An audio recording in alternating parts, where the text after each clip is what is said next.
Só um tema que eu acho que é interessante para discutir aqui com vocês, apesar de talvez não aparecer de forma central em muitas questões, mas como a gente já viu, pelo menos alguma coisinha é citada sempre, são essas três aí consequências principais de uma crítica de deslegitimação do direito penal. Aqui eu peguei um pouco desses conceitos com a professora Vera Regina, num livro que acho essencial para vocês lerem, que é Pelas Mãos da Criminologia. São uma série de artigos fantásticos da professora, e que ela vai discutir muitas questões, em especial em alguns artigos, o que é esse abolicionismo, o que é minimalismo, garantismo, e às vezes não com tanta ênfase em cada escola, em cada movimento abolicionista, mas às vezes vão conseguir ter uma noção muito ampla e obviamente vai servir de subsídio para muitas questões, para a segunda fase, e óbvio para contestar, deslegitimar o sistema penal, atuar como defensores públicos ou mesmo hoje como advogados, assessores, estudantes, acadêmicos do direito. Professor, qual o nome da autora? Vera Regina Pereira de Andrade. Tem a Vera Regina Malaguti, mas que é a do Nilo, e essa Vera, que é a criminóloga fantástica. O nome do livro, professor? Pelas Mãos da Criminologia. Esse não tem aqui, né? Vou fazer o seguinte, me cobrem porque eu adoro dar calote, mas eu vou comprar esse livro, eu vou pedir para entregarem aqui para vocês terem. Me cobrem, tá? Que eu vou esquecer. O que é abolicionismo penal? O nome ele é meio óbvio, né? A gente quer abolir o sistema penal. O que acontece? Quando se estudou criticamente o direito penal, começou a se olhar aquele negócio, vocês acho que já viram com algum professor aí, funções, pelo menos declaradas, da pena. Em especial, a retribuição,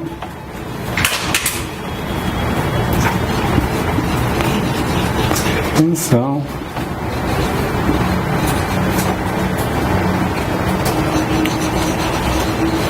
delegação. Essas funções são até previstas na lei de execução penal. Se diz, olha, que é uma resposta ao crime, né, uma retribuição, para prevenir o crime, seja prevenir especificamente para evitar a reincidência, seja para que outras pessoas achem que isso é uma boa ideia, e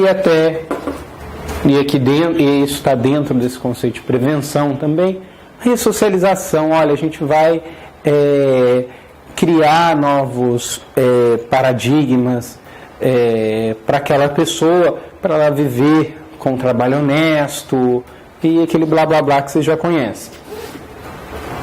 A crítica ao direito penal, a deslegitimação do direito penal, vai verificar, olha, isso aqui a gente não conseguiu dar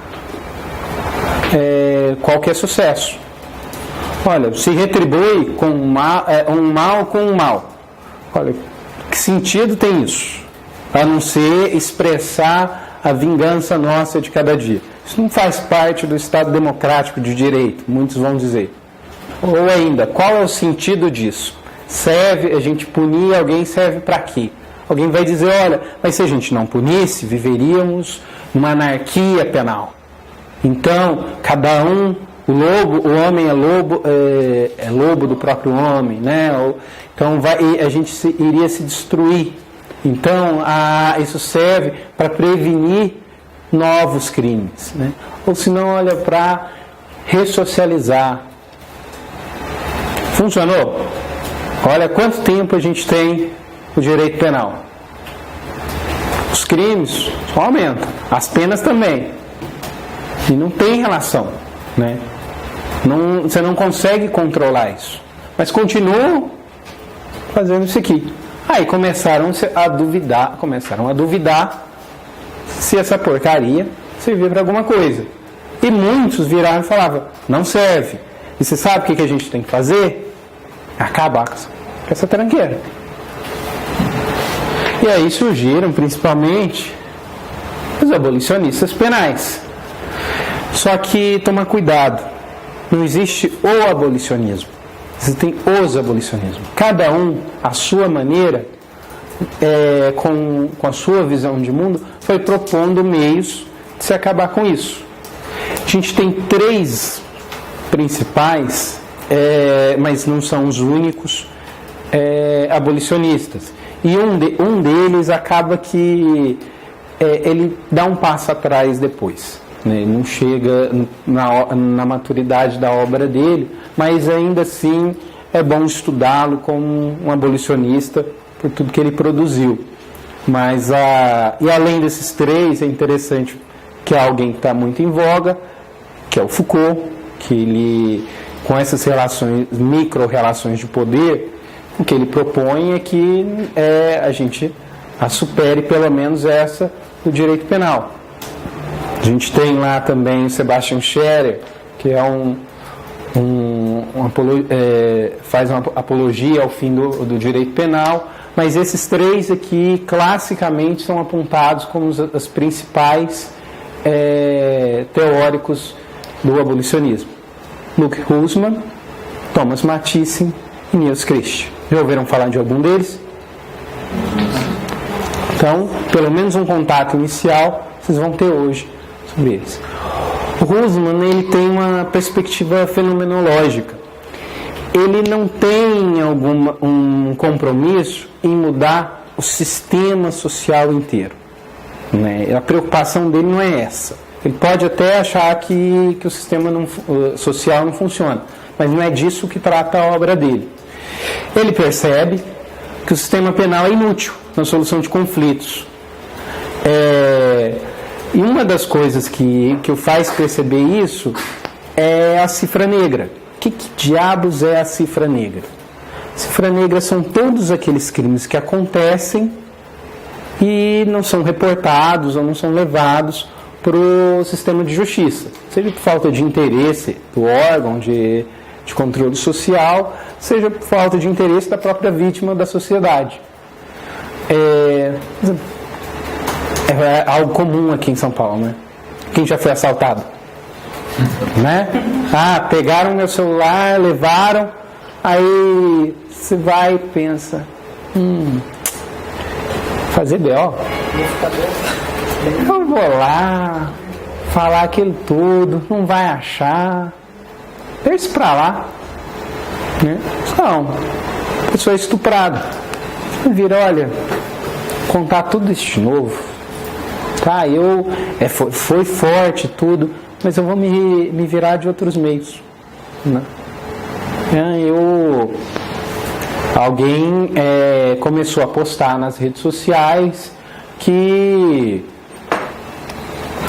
o professor Gustavo votava no Dória, né? Ao invés de eu denunciar a pessoa por difamação, eu excluí o Facebook. Acabou o meu problema. São todos crimes, não é? Mas viu, não teve uma resposta penal para eles. E o próprio sistema sabe que não vai dar uma resposta penal para eles. A gente continua vivendo? Então o crime não é algo assim tão poderoso para destruir a ordem. A gente tem outros meios que não direito penal de resolver. E pior, direito penal tem causado mais destruição do que proteção. Não protege direito, né? Principalmente porque ele trata depois do que a coisa aconteceu, né? Não é essencial, porque muita gente não faz, e ainda ele acaba destruindo a vida de muita gente. Pensa, né? E isso acontece muito em crime de violência doméstica. Tá o casal ali, tem uma discussão, agressão, a justa imputação, processo, mas só que o processo, por um motivo ou outro, acaba sendo julgado uns 7 meses depois da denúncia. Em 7 meses, o casal se reconciliou. A mulher, assim, uma pessoa que não dá nenhuma indicação de que está vulnerável, que está protegendo o agressor para garantir subsistência, para garantir por medo. Não, ela se resolveu. E virou e falou: olha, eu não quero que ele seja punido. O juiz vira e fala: olha, essa é uma ação penal pública incondicionada. Condeno a 1 ano de prisão. Sem substituição, porque tem violência. Como ele tem antecedentes e é reincidente, regime semiaberto. A pessoa vai no estabelecimento prisional, ficar ali alguns meses, né, até poder progredir. Nisso, toda a estrutura familiar daquela mulher desmorona. Olha só, toda a estrutura familiar daquele cara desmorona. A etiqueta social agora que ele vive, né, é horrível. Ele é um cara que foi pra cadeia. O da mulher é pior ainda, né? Porque ela é mulher de bandido, gosta de apanhar, né? Porque ela tá ali com ele. O juiz mandou prender, mas ela tá ali visitando. Olha que absurdo, né? Olha a porcaria que é o sistema penal. E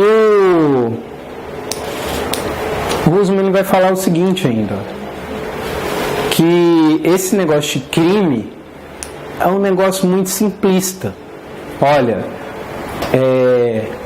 furtar é crime. É crime? É.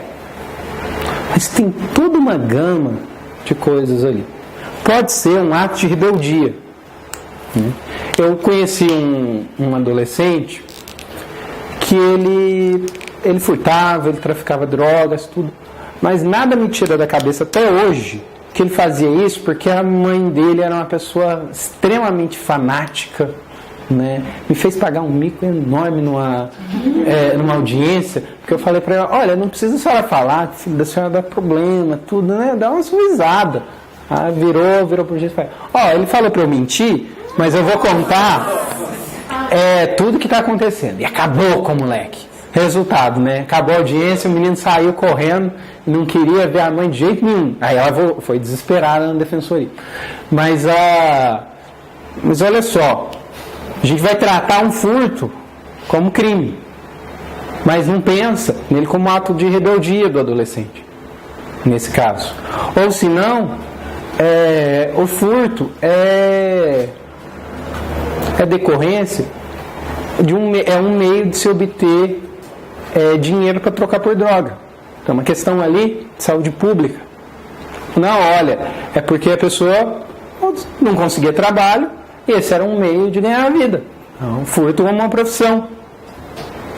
Então, simplesmente falar que é crime é algo simplista demais, né? Isso esconde algumas coisas que deveriam ser tratadas com mais rigor. Por exemplo, o estupro é só um crime. Crime, tá? Mas ele só isso. Ele pode ser fruto de uma tara sexual. Ele pode ser fruto de uma educação machista. Pode ser um meio da pessoa causar dor a um ex-companheiro. Pode ser tanta coisa. E a única resposta que a gente dá, segundo o Rusman, aquilo é um crime. Um crime tem que ter prisão. Pronto. Acabou o problema. Resolvemos o problema. Resolveu? Porra nenhuma. A gente está vendo aí. Ó. E o que o Rusman fala? Olha, A gente tem que tratar isso aí. Óbvio que a gente vai falar que não vai ter direito penal. Vamos falar, óbvio. Não precisa disso. Então a gente vai deixar qualquer um ser estuprado, qualquer um ser furtado, qualquer um ser roubado, qualquer um ser morto. Não.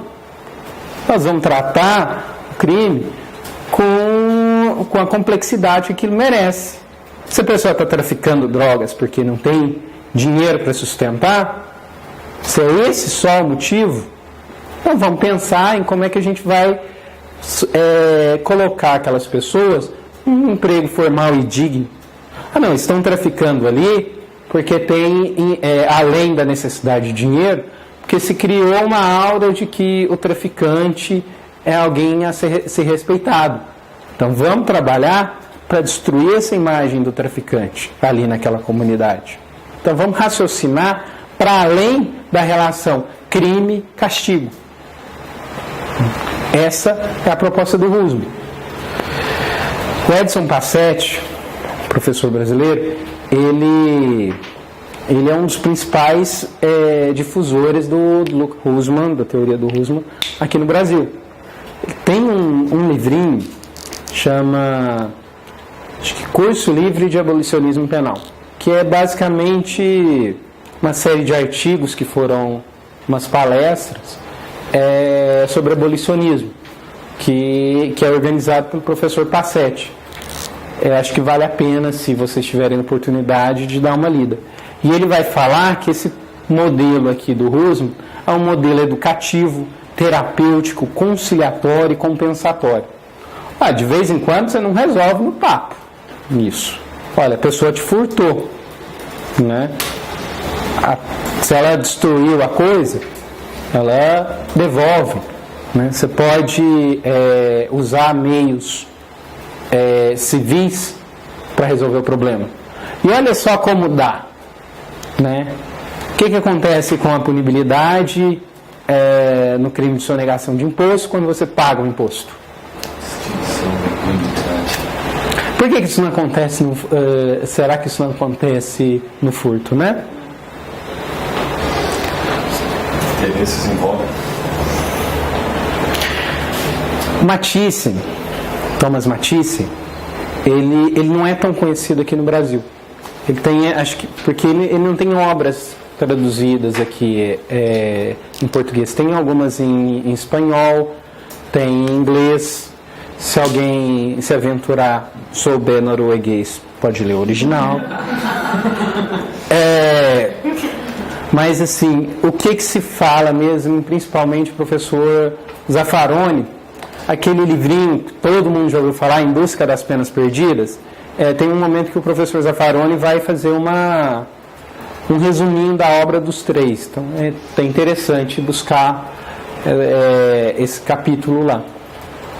Mas o que o Matisse faz? Ele se baseia na teoria marxista da sociedade. Ele entende que a sociedade tem que mudar para se mudar a prisão. Só que ele não fica lá sentado esperando que o mundo mude e acabe com o sistema penal. Não, o cara fez muito. O Zaffaroni chama ele inclusive do estrategista do abolicionismo penal. Porque se vocês lerem o livro dele, quem gosta de muita teoria vai até desanimar. Porque ele não faz tanta teoria assim. Na Prisión en Juicio, na Prison Trial, ele vai deslegitimar todo o sistema, vai falar cada uma das funções e vai mostrar por que ela não funciona, ou por que ela não funciona num Estado democrático, e aí vai propor que se acabe com isso, né? E na Política de Abolição, um livro inclusive que ele reeditou recentemente em inglês, vocês conseguem fácil, ele vai mostrar todas as estratégias que ele utilizou, ele e o grupo dele na Noruega, para tentar diminuir a prisão ao nível de aboli-la. Claro que não conseguiu, até porque a gente na década de 60, né, depois ainda sob influência daquelas políticas do New Deal, vocês vão ler muita coisa falando que essa foi uma época sem crises no capitalismo, você tinha a taxa de encarceramento estava desabando. E aí você tinha uma confiança de que dava para acabar com o sistema penal. Só que o que acontece?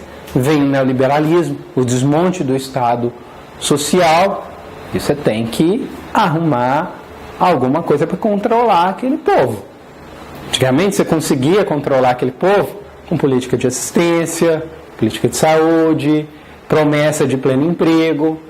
Agora é a chibata, a polícia, bala de borracha e masmorra.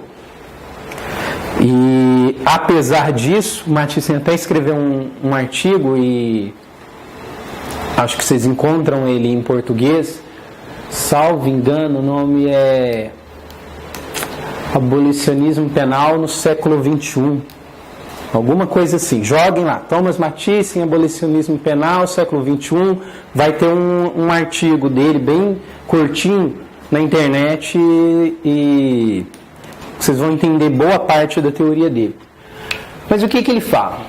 Né? Ele tem essa concepção marxista da sociedade, o reconhecimento da luta de classe como motor da história.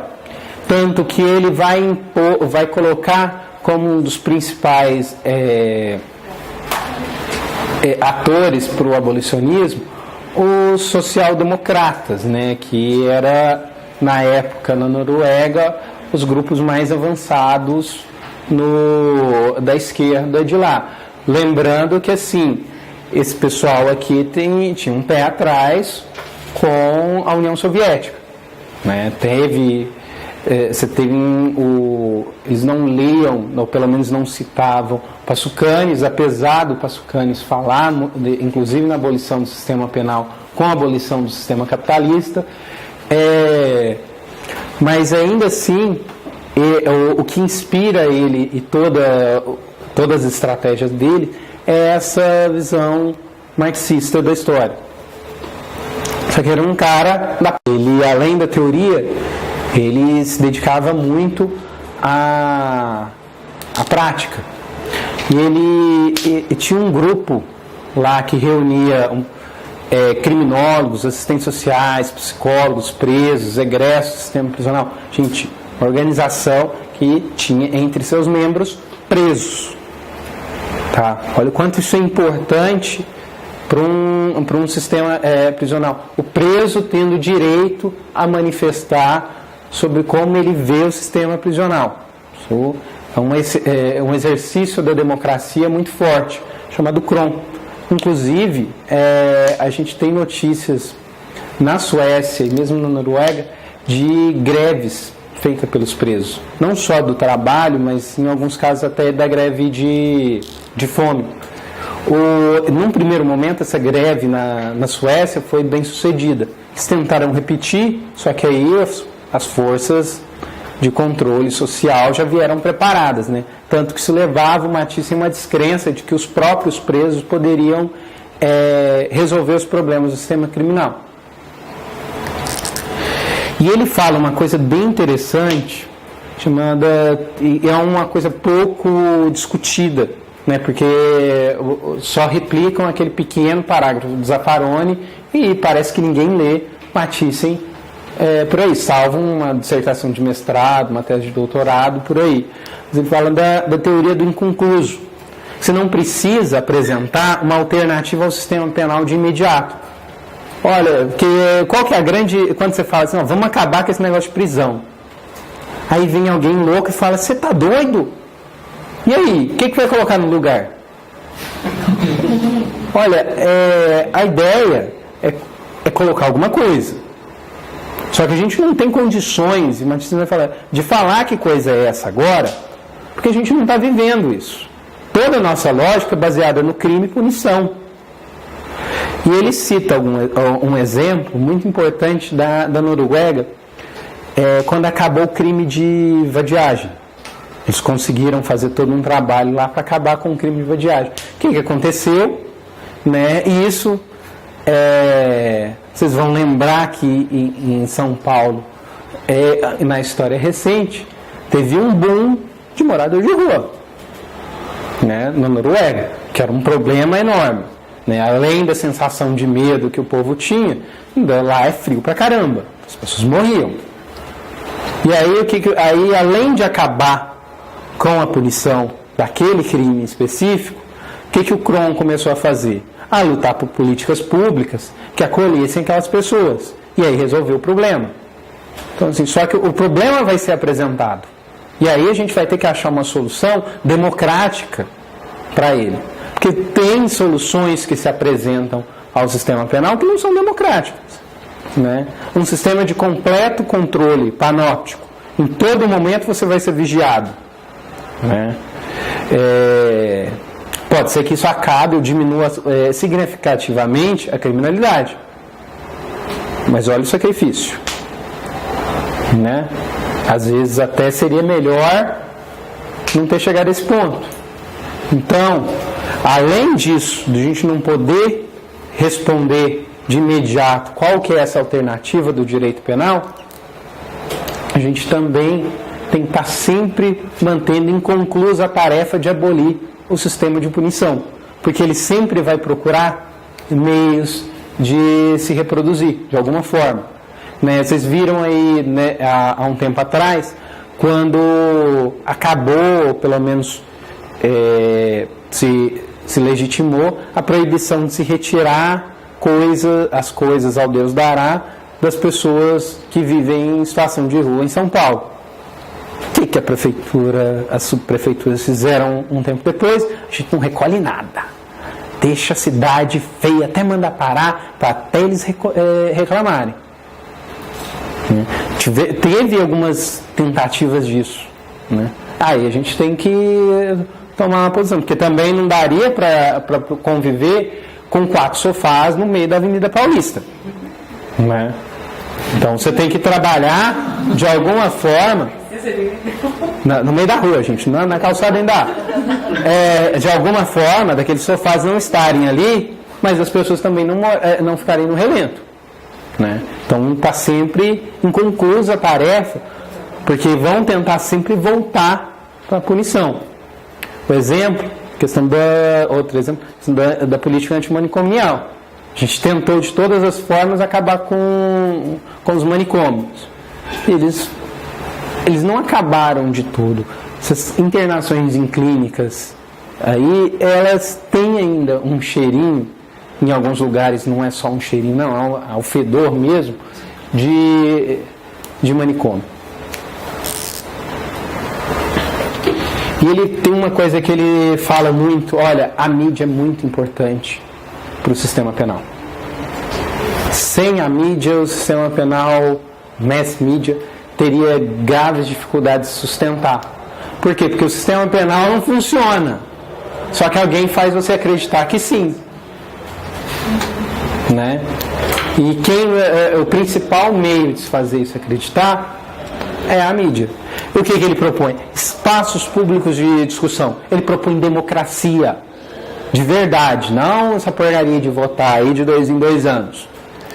Ele propõe que, olha, vamos estudar isso de verdade, vamos discutir isso de verdade, vamos chamar os presos, vamos chamar os criminólogos, sociólogos, psicólogos, vamos discutir, vamos pensar, raciocinar, até se desenvolver.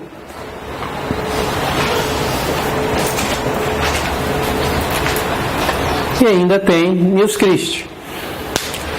Nils Christ, ele vai falar muito vai fazer da experiência histórica. E ele vai mostrar que a gente teve uma destruição das relações comunitárias e dissolução de algumas relações de horizontalidade. Querem ver? E isso, assim, fortaleceu o sistema penal, porque a gente agora vive com medo. Não sei, a maioria de vocês foi criada aqui em São Paulo mesmo, né? Quem é do interior igual eu, sempre conviveu na infância com alguém com problemas psiquiátricos. Um vizinho, um desconhecido na rua. Tinha sempre um velhinho, em geral era velhinho, no meio de uma esquina, um chapéu de palha, Você passava e ele gritava, ho, ho, ho. O que você fazia? Você contornava. Ou se não, o cara pegava, abaixava as calças e mostrava o negócio. Se aquele cara passasse dos limites, todo mundo ali conhecia ele. Se ele tentasse fazer alguma coisa, alguém ia lá, ia pegar ele, virar, vamos pra lá, sai daqui, né? Passa, mesmo que às vezes fosse um pouco mais enérgico, se resolvia, né? Isso é mais comum, vocês veem isso em filme norte-americano, nas comunidades negras, né? Acontece alguma coisa, um furto lá na região, começa alguém a furtar e ali aquela matrona, né, ela percebe assim que é o filho de fulano. O que ela faz? Ela vira, senta e fala, tô sabendo que foi você. Devolve. Com aquele respeito que todo mundo tem por aquela mulher, ele acaba devolvendo, ou se não resolvendo o problema por ali na comunidade. Não sei se vocês já leram Cortiço, Álvares de Azevedo. Quando tinha algum problema, eles se resolviam. Às vezes se resolviam de uma maneira meio brutal, mas se resolviam. Quando a polícia ia lá, qual que era a história? O que eles falavam? Todo mundo parava de brigar, suas próprias brigas, e ia fechar o portão do cortiço. Por quê? Porque a polícia era alguém estranho que só vinha bater em todo mundo, né? Não tinha noção nenhuma da realidade. Aí hoje, você não conhece ninguém. É uma cidade enorme de São Paulo e muita gente se sente sozinha, absolutamente sozinha, na multidão. E aí você entra num ônibus e uma pessoa começa a se masturbar do seu lado. Você fica em pânico. Você acha que ela vai te estuprar. Você acha que algo assim terrível vai acontecer. E você não tem motivo para achar outra coisa. Por quê? Porque você não faz ideia de quem é aquela pessoa ali. Principalmente se for à noite, se você ainda tiver que andar mais 20 minutos depois da parada do ônibus, completamente sozinho. Né? Você não conhece ninguém ali. Se você gritar, ninguém vai abrir a porta, porque vai estar todo mundo com medo de algo que acontecer. E aí você precisa, cada vez mais, desse sistema doido, né? Que, segundo o Christie, só reproduz o mal. É o mal combatendo o mal. Às vezes com a justificativa de que é um mal necessário, mas é mal. E ele fala, a gente tem que acabar com isso. A gente tem que recuperar aquelas relações comunitárias. E isso não dá para fazer no capitalismo. Né? Então, você sempre vai ler o livro dele, Uma Razoável Quantidade de Crime, essas questões. Olha, a gente tem que recuperar isso. O Christie, só que e ainda ele aposta muito nessa questão do diálogo. Só que o Christie, ele no final assim, da maturidade dele, tem uma questão que ele não consegue lidar. Não sei se aconteceu alguma coisa pessoal com ele, o que foi, mas ele fala, olha, aqueles grandes problemas que extrapolam a comunidade, talvez o direito penal possa ser uma solução. Sabe? Ele acaba virando o que o povo chama de minimalista, porque ele acaba aceitando o direito penal de alguma forma, mas mesmo assim faz uma contribuição enorme para o abolicionismo penal. O que a gente tem ainda? Dessa deslegitimação do direito penal, tem gente que fala, olha, a gente tem que reduzir o direito penal ao máximo possível. E aí a professora Vera vai falar que tem gente que aí ela considera tudo como minimalista, que quer reduzir o direito penal, mas não quer reduzir ele ao ponto dele acabar. E tem gente que acha, e aqui em especial o professor Zaffaroni, que acha que assim, essa é a estratégia para a gente acabar com o direito penal. Apesar do nome agnóstico da pena, lá da teoria gnóstica da pena, não é que o Zaffaroni acredita que não tenha função alguma o direito penal. Para ele tem sim. Qual é? Dar alguma racionalidade àquele direito penal subterrâneo. O direito penal existiria como um meio de racionalizar tudo isso até que a gente se encontre algo melhor. Então a gente vai reduzindo ele ao máximo e aí um dia ele não vai ser nem necessário. Né? E aí, só que tem, esse é o minimalismo abolicionista. E a gente tem ainda um minimalismo reformista, segundo a professora Vera, que vai falar que a prisão é a última ratio, só que sempre na busca de penas alternativas. E o principal expoente, segundo ela, desse modelo minimalista reformista é o Ferraioli, que ele vai falar, olha, a gente tem que criar um monte de coisas para racionalizar o sistema e diminuir o máximo a prisão. Só que o Ferraioli, ele fala que a gente não vive sem direito penal. Fala, olha, sem o direito penal a gente viveria uma anarquia. Então, para ele, todas aquelas funções aqui do direito penal, elas estão deslegitimadas porque elas não estão funcionando. Mas para ele, elas têm que funcionar. Né? Então, você enchendo de garantias, você consegue fazer isso aqui um dia acontecer de verdade.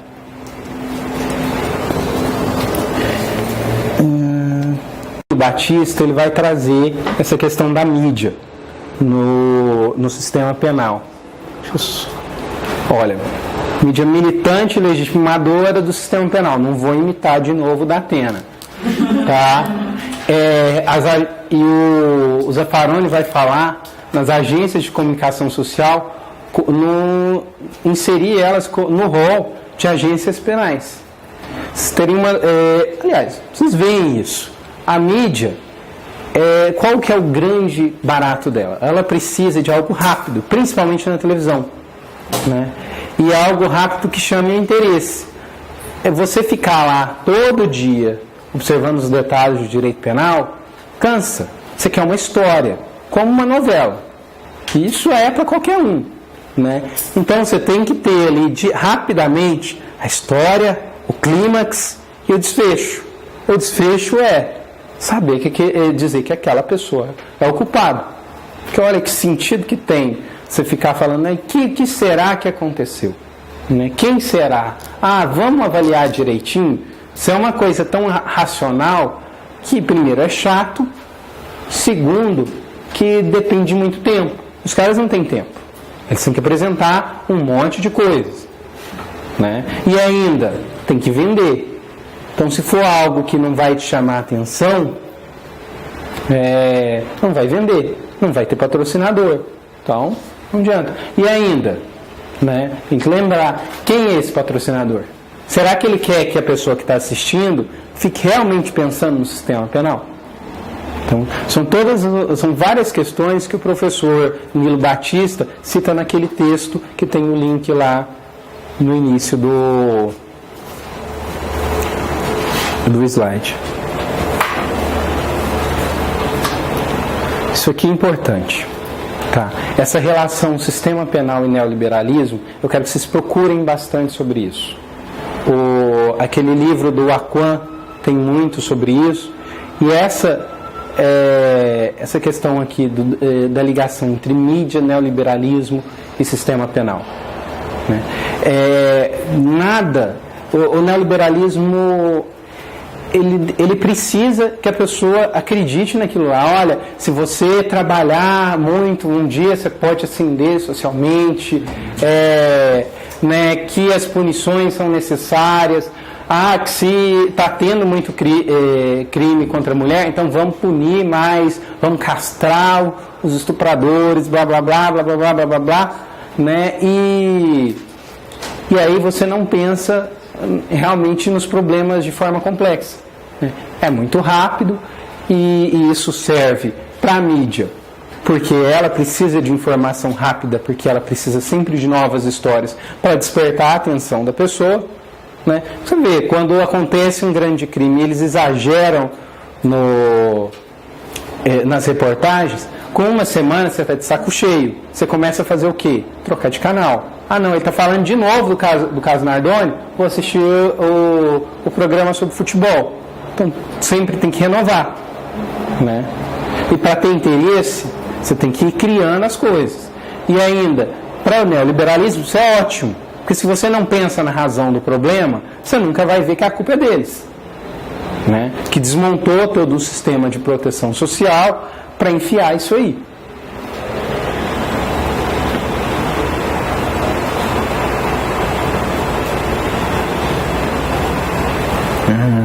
Isso aqui, vocês estão com os slides, vocês dão uma lida melhor, porque senão não vai dar tempo. São toda a política da guerra às drogas. Quando eu fiz esse material, ainda não tinha lido o livro do Valois, mas ele tem todas as páginas do mundo. Então, assim, às vezes vocês não vão conseguir ter perna para ler tudo. Mas se vocês tiverem a oportunidade, peguem um livro, leiam partes específicas. Lê sobre como é que o tratado, a convenção tal de drogas da ONU foi criada. Talvez não seja tão interessante. Mas saber que isso existiu é importante porque vocês vão ver que a política de drogas foi construída de forma absolutamente artificial. Tanto que a gente consome álcool, mas não consome maconha, né? Pelo menos assim, é permitido consumir álcool, mas não maconha. Por quê? Ninguém sabe, né? Ou sabe, né? Mas a gente não vai dizer isso escancaradamente. Mas você tem aqui alguns artigos interessantes sobre essa questão da lógica dos danos. Essa questão aqui, que para mim é central na questão das drogas, que é a política de segurança dos Estados Unidos para a América Latina, né? Os Estados Unidos usam, assim como usaram o discurso do combate ao comunismo, para intervir na nossa região, né? Vocês assistiram Narcos, né? Olha o grande absurdo. Você pode deportar colombianos para os Estados Unidos para combater o tráfico, combater o narcotráfico. Olha o ataque à soberania de um país em nome da política de drogas. E aí o que você faz? Você tem ali uma base americana tão forte que a Venezuela vive em pé de guerra. Porque ela sabe que a qualquer momento pode ter uma invasão ali. Porque qualquer momento, se já tem ali a presença norte-americana naquele lugar, você pode controlar toda a região. Por que o Evo Morales ali se empenhou tanto nessa questão da coca? Primeiro, porque é algo da cultura deles, só que o neoliberalismo não respeita a cultura, né? É algo uniforme, é algo globalizado, mundial. E ainda, olha, a coca produz a cocaína. Não vamos pensar num problema que nós somos os consumidores. Vamos deixar isso para lá. Mas olha, se vocês não mandassem esse troço para cá, a gente não teria problema. Então a gente está indo aí, tá? E ainda tem um livro, um artigo do professor Saulo de Carvalho sobre a política de drogas, mudanças e paradigmas, que é bem interessante, porque ele não trata só da questão política criminal, mas ele vai fazer uma análise da própria lei penal e processual penal. E talvez seja interessante, principalmente agora, não está aqui, mas vocês podem procurar, joguem assim, parecer Rafael Braga, Saulo de Carvalho, na internet. Vocês vão encontrar o parecer dele lá, de algo que para mim agora virou um alvo de preocupação nos meus estudos, porque é algo de preocupação no meu trabalho, que é como se dá o processo criminal do tráfico de drogas, de pequeno varejista. Você não produz prova, você tem fé que o policial militar está falando a verdade, ainda que existem todos os motivos para ele estar mentindo.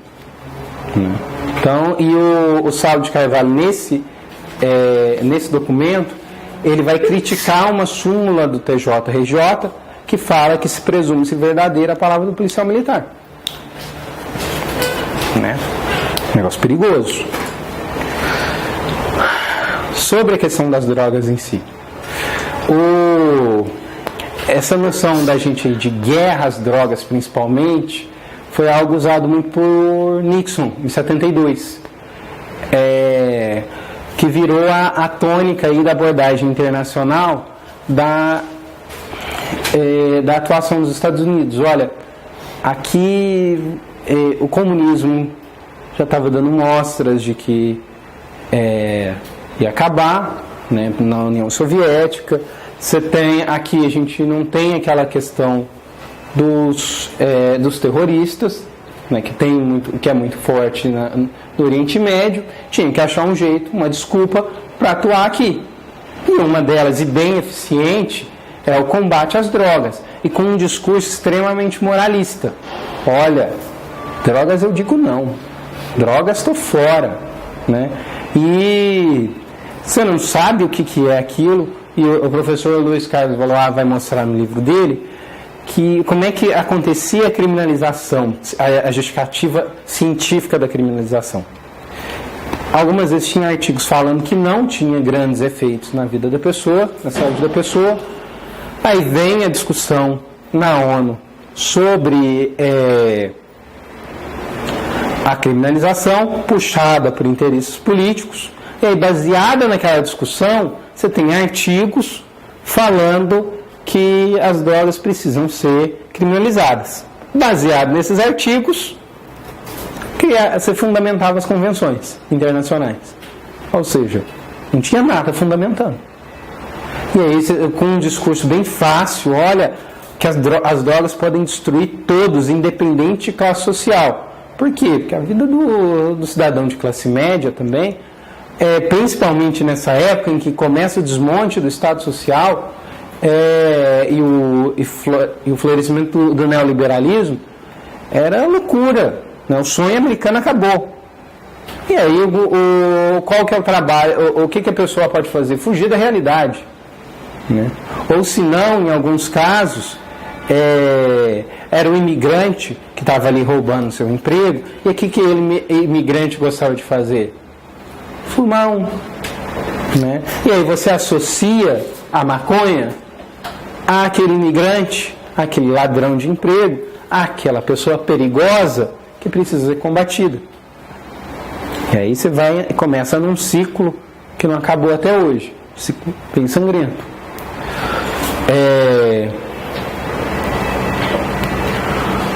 Essa convenção da ONU de 1961, que vai ser a base de praticamente todas as legislações no mundo ocidental e até no oriental, da política de drogas, falando que elas têm que ser criminalizadas, e elas começam com convenções multilaterais bem antigas, e todas baseadas nessas questões de poder.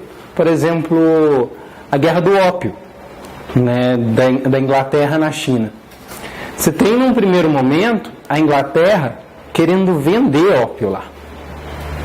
Né? É uma proibição dos chineses para vender, porque estava começando a causar um mal social. De repente, um produtor, né, naquele caso era a principal potência, querendo vender aquilo lá.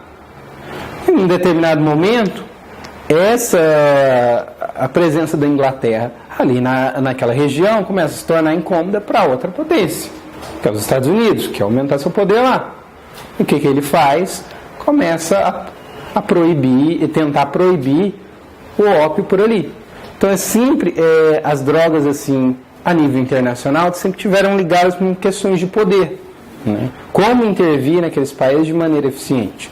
E as drogas caíram como uma luva, principalmente porque tem essa justificativa da saúde pública. A gente não está combatendo, não está atacando a soberania do país. A gente está se protegendo nossas famílias e as deles.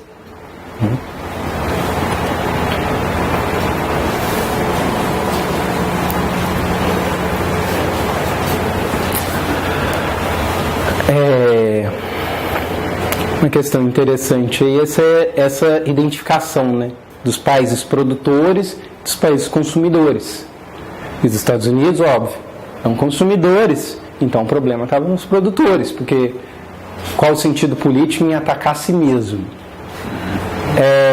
Olha lá, e aqui esse artigo traz que essa distinção mostrou-se uma hábil estratégia de política externa, pois identificava países fonte e, portanto, agressores e países-alvo, vítimas das substâncias máfias globais. Né? Olha só a dinâmica da guerra aqui. Se tem uma dinâmica de guerra, a gente pode apostar que não vai ter respeito ao direito fundamental depois. Nesse quadro binário, tão próprio dos políticos estadunidenses, o Sudeste Asiático se encarregava da heroína, assim como o México e o Caribe incumbiam-se de projetar a maconha. Na América do Sul, uma droga bastante marginal desde os anos 20, a cocaína passava a substituir a marihuana nos negócios ilícitos dos traficantes locais. Vocês veem que cada pontinho do mundo tem um problema. Menos a África, porque a África já estava dominada e destruída. Então, você tem ali vários pontos ali estratégicos globalmente, uma política de guerra que é muito fácil de sustentar, muito fácil de fazer propaganda.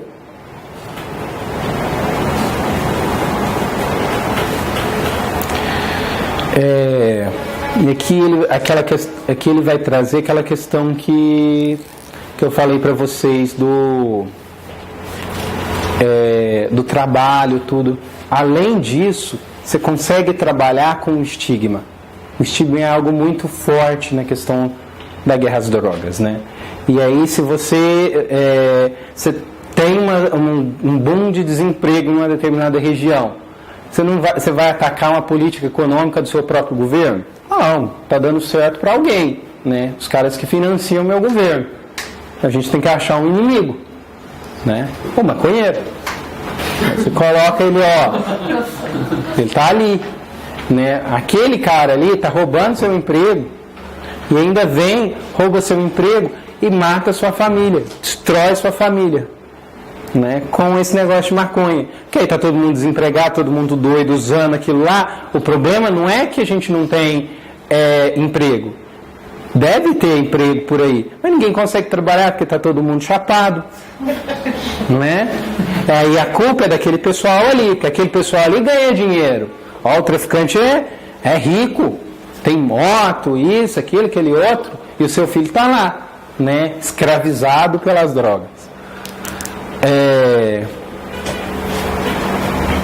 E aí a gente continua com aquele discurso, né, da punição dos países produtores e exportadores. E aqui, óbvio, você tem a estratégia militar da guerra, e aí você precisa também da justificativa do moral de tudo aquilo. Vocês já viram o vídeo de Eleanor Roosevelt falando contra as drogas? Procura depois no YouTube, gente. É lindo, né? Nossa, uma mãe preocupada com os seus filhos na nação. Olha lá. A adoção de psicoativos entre jovens brancos soou como um alarme para os defensores da erradicação do consumo dessas substâncias. Se o objetivo era banir um costume, o esforço para tal não poderia recair apenas sobre guetos. Uma visão epidemiológica tomou de assalto os círculos conservadores e o governo dos Estados Unidos, identificando que a contaminação causada pelas drogas se espalhava pelo corpo social. E aí você começa, né, a classe média com aquelas propagandas, uma vitimização danada, e isso conforta a classe média. Olha, aqui está a causa do problema. Eu consegui identificar agora, eu vou trabalhar para resolver. E você nunca consegue, óbvio. Internar, fazer isso, um monte de política inútil, né? E ainda você aponta o inimigo, que é diferente de você, né? Aquele pessoal ali. Vocês já viram aquele cartunzinho lá, né? Que tinha uma pessoa furtando o lanche de e com prato cheio, com roupas de banqueiro, carinha da classe média com um biscoitinho lá, e ele apontando ali para o outro que estava com uma migalhazinha e falando: olha, tá te roubando, fica de olho, né? A ideia era mais ou menos essa.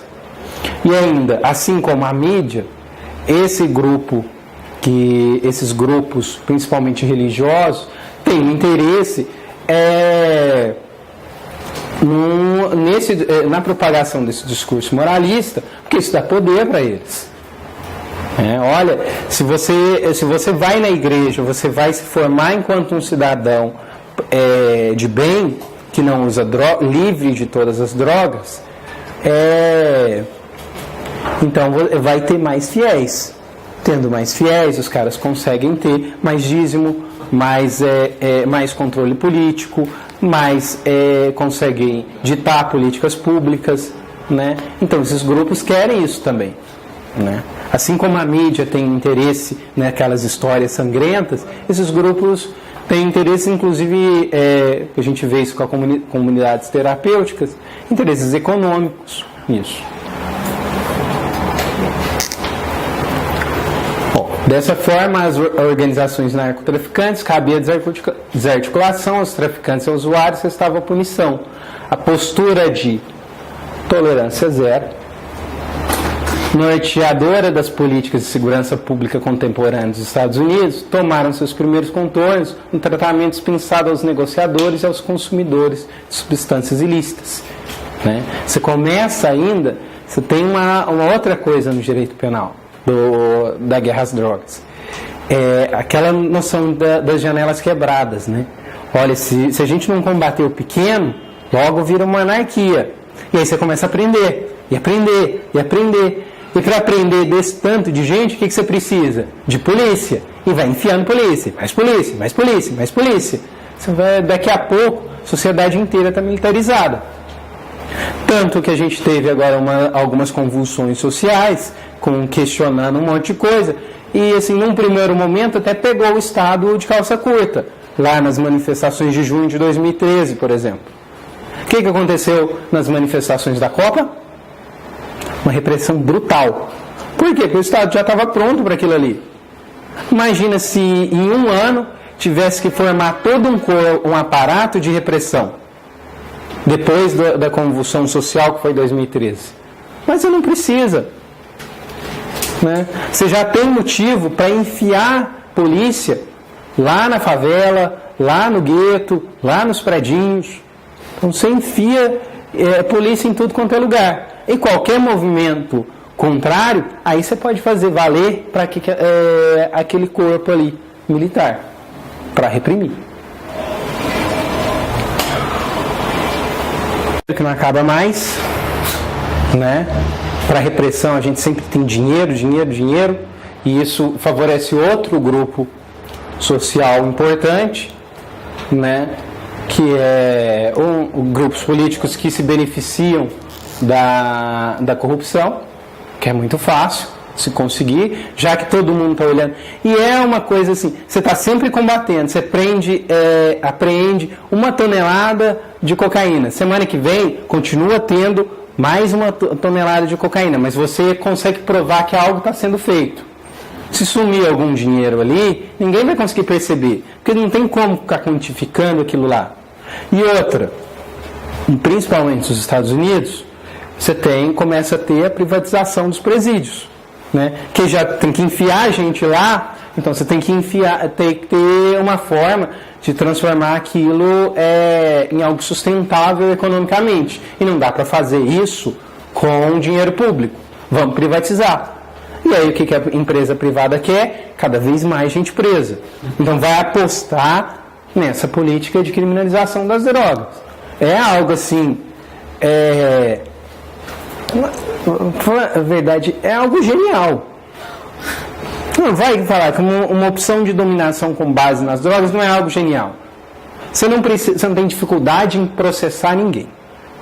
Basta a palavra de uma pessoa para condenar outra a 5, 6, 10, 20 anos de prisão.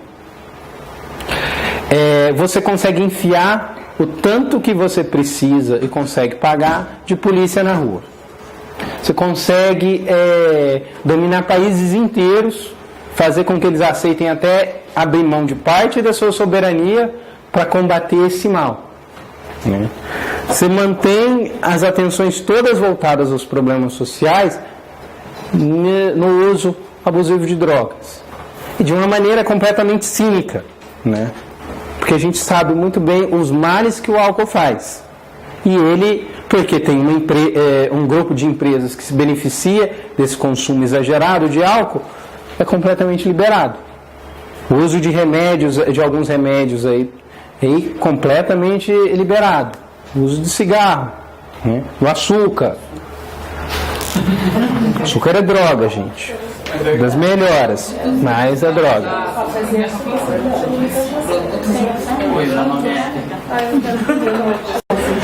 A ideia central da minha fala foi a de expor os efeitos diretos da política criminal de drogas brasileira, visualizados os índices superlativos de encarceramento. A hipótese do discurso partiu de uma constatação normativa, plano do direito penal, e do seu efeito imediato empírico, plano da criminologia. A existência de vazios e dobras de legalidade legitima o aprisionamento massivo da juventude vulnerável. Que essa dobra de legalidade? Vocês já leram o artigo 28 e o artigo 33? Né? Me digam então, com base nesse artigo 28 ao 33. Seguinte história. Uma pessoa foi apreendida com 11 Eppendorfs de cocaína. Ela estava traficando, ou ela era usuária.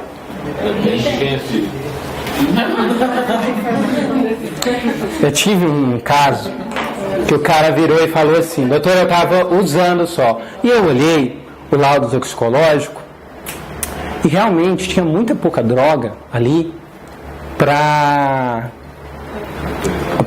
11 Eppendorfs. Eu falei, por que ele tinha 11? Assim, e nenhum deles estava vazio. Assim, e eu cheguei lá, contei, eu faço uma coisa, talvez quando vocês forem defensores ou agora enquanto advogados, talvez decidam fazer assim ou não. Eu dou a moral para a pessoa. Tu vai rodar. Você vai ser condenado. Hoje vai.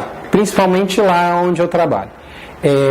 Talvez a gente consiga reverter isso num recurso, mas é um talvez.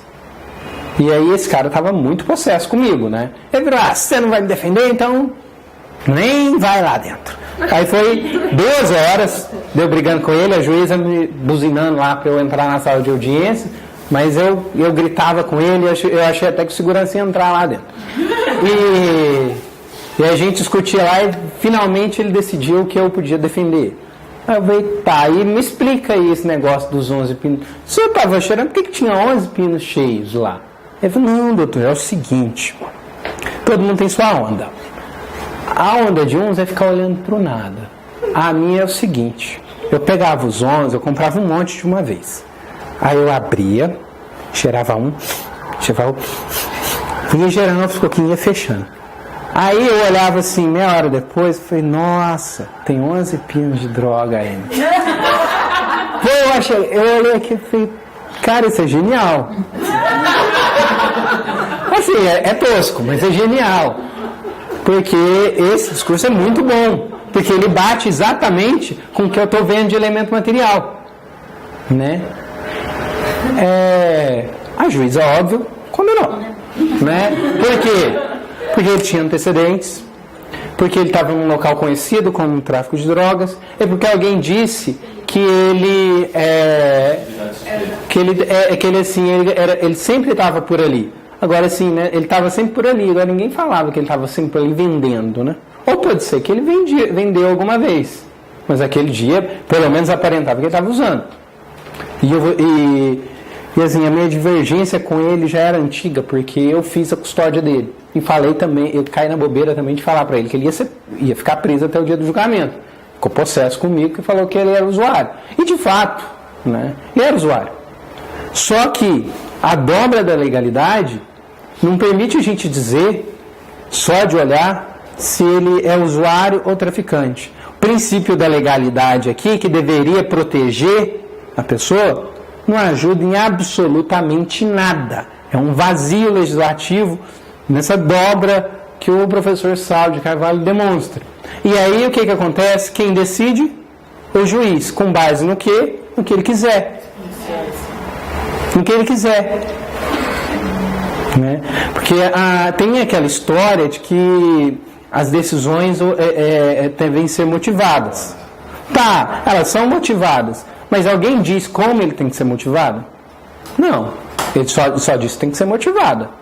Aí ele vira e fala, olha, eu, pelos elementos aqui, pela minha experiência e pela experiência dos policiais, dá para ver que ele é traficante. E pronto. Sabe? Pela exigência legal e constitucional, está resolvido o problema. Não tem ilegalidade ali. É um absurdo? Óbvio. Mas e aí? Está preso quem precisa estar preso. Professor Sala ainda. Identifiquei como vazios ou lacunas na linguagem da teoria geral do direito e dobras de legalidade as estruturas incriminadoras da Lei 11.343 de 2006, que permitem um amplo poder criminalizador às agências de persecução criminal, notadamente a agência policial.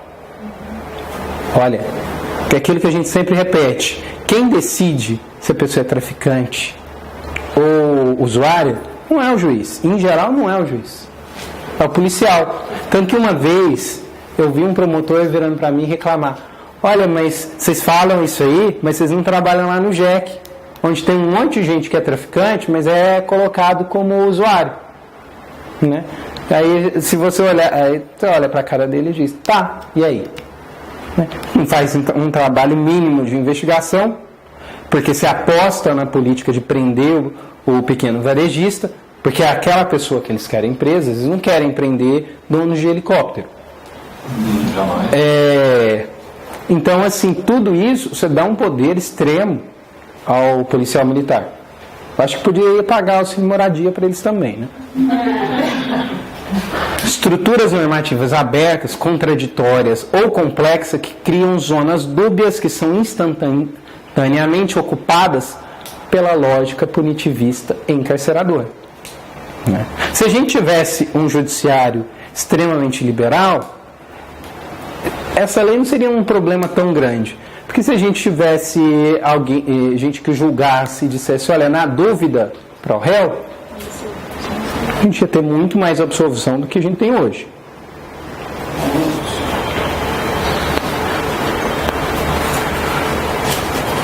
Ó, o vazio que ele coloca aqui. A gente não sabe o que é porte para o consumo pessoal. Ninguém diz isso.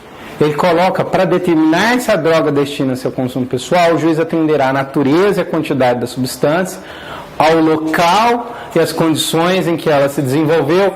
E uma coisa que eu vivo dizendo lá em Barretos, olha, tem um lugar lá, tinha 3 lugares lá, que são os principais pontos de droga.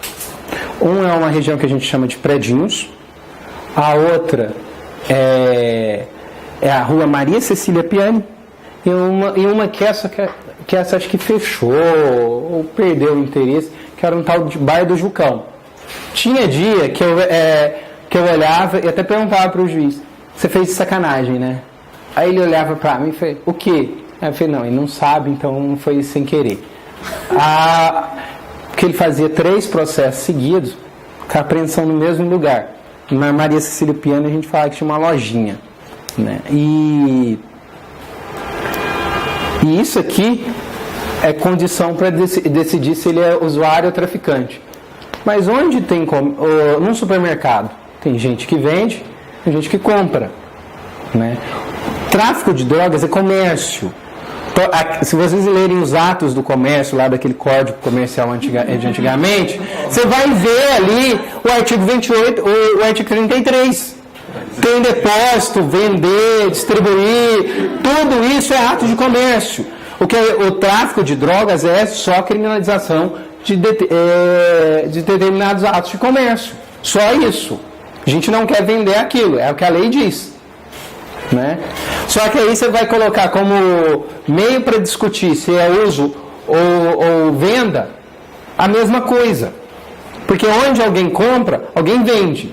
Só que é o seguinte, para que tem isso aqui? Para dizer que se pegou lá nos predinhos, deve estar traficando. Se pegou lá no bairro nobre da cidade, lá no Sítio Barretos ou no Jardim de Alá, deve estar usando. É para isso que serve. A lei não é inocente. Quando eu lembro na minha época de faculdade, que foi a época da aprovação da lei, que tinha gente que falava ainda a besteira e os bocós estudantes acreditavam que essa lei estava trazendo benefícios, porque parava de punir, né, com encarceramento o usuário. Uma bosta. Se quiser. Olha isso aqui. Ó, direito penal do autor. As circunstâncias sociais e pessoais. Etiqueta. Se é negro, deve ser traficante.